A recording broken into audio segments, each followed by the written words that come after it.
why so against coaching? I think honestly, coaching is like beneath play for me because playing, you are attending the matches and you are like you're playing the game, right? Whereas coaching is you're watching the game and you're talking to people about the game and you're thinking about the game and you're preparing the game and it's just boring as fuck.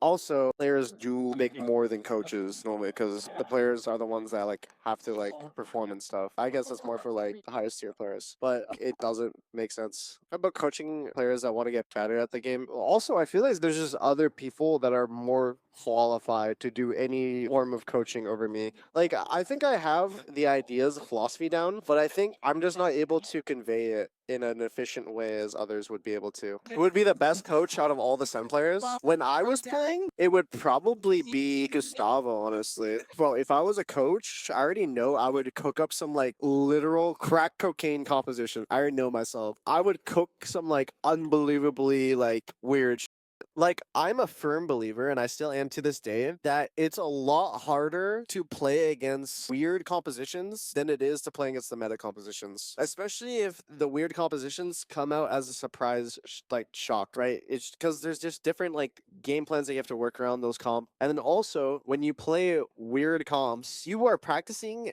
all the time against the meta comp, but then every single time other people are practicing, they're also practicing against meta comps. So then their practice, like in the result of like a matchup v matchup, like composition wise, their practice like fundamentally is like kind of useless in a way. Like I'm saying like more from like getting reps in against that comp. Because like I don't know, you could like for example, you play Ascent, right? Like this is like what happened to us. We play Ascent and then we play default comp. We play 30 Ascent scrims against default comp. We load into a match against Loud and then they pick Breach, Phoenix, and some other weird shit.